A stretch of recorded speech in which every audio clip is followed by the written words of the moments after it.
Munduran. 15 menit ya, 15 Munduran. Oke, Om Ren, terkait pemeriksaan ini sudah diperiksa sejak pukul berapa sampai jam berapa? Berapa pertanyaan? Pakar telematika, Rai Suryo menjalani pemeriksaan di Polda Metro Jaya terkait kasus dugaan ijazah palsu Presiden ke-7 RI, Joko Widodo. Rai Suryo mempertanyakan dasar hukum terkait penggunaan Undang-Undang Informasi dan Transaksi Elektronik, UU ITE, dalam laporan tersebut. Ia menyoroti tidak adanya barang bukti berupa dokumen elektronik dalam pasal tersebut yang digunakan. Rai Suryo menambahkan, pasal 32 dan pasal 35 UU ITE dirancang untuk menjerat pemalsuan data digital, bukan dugaan tanpa bukti konkret. Ia juga menegaskan pernah terlibat dalam proses perumusan UU ITE dan memahami maksud dari tiap pasalnya. Tadi ditanyakan ke saya macam-macam lah, ada podcast ini, saya bilang ada nggak podcast itu di surat ini? Surat pemanggilannya tentang apa, Om Ren? Surat pemanggilannya adalah dilaporkan oleh seseorang bernama Joko Widodo, ya, dengan pasal-pasal seabrek ya, ada pasal 310, 311, 27A ITE, 232 ITE dan 35 itu. Saya sampaikan pasal ITE, pasal-pasal di ITE itu tadi saya kasih juga ya di dalamnya, dan itu saya minta ditulis. Jangan hanya kuliah aja ya. Pasal ITE itu dibuat oleh Indonesia supaya kita itu diakui di dunia internasional untuk informasi dan transaksi elektronik, bukan untuk mempidanakan.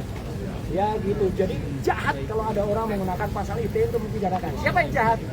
Tahu sendiri lah siapa yang lapor. Ya gitu. Jadi artinya kalau dia malah mengarahkan pasal-pasal ITE untuk mempidanakan, ini kita ingat kasus Berita Mulyansari, kita ingat kasus yang malah justru dengan ITE dipidanakan. Pasal itu justru adalah kalau orang mengunggah suatu gambar yang tidak asli tapi dikatakan asli. Ya, itulah harusnya yang kena. Kader salah satu partai sebar ijazah itu yang dulu yang kena. Tapi saya pun tadi dipancing, kenal itu enggak, itu nanti biar dilaporkan oleh yang lain.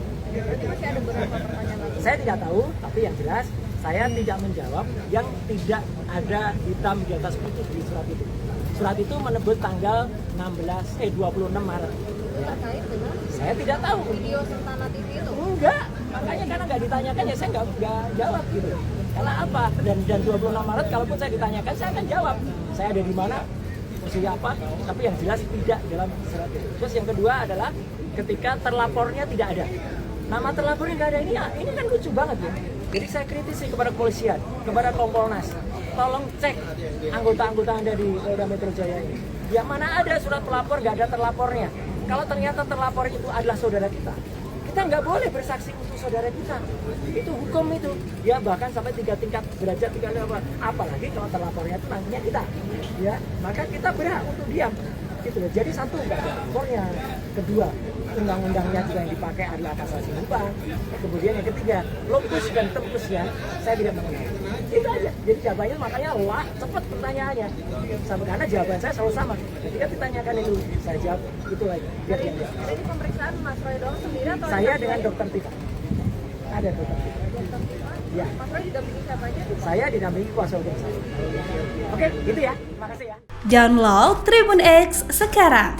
Menghadirkan lokal menjadi Indonesia.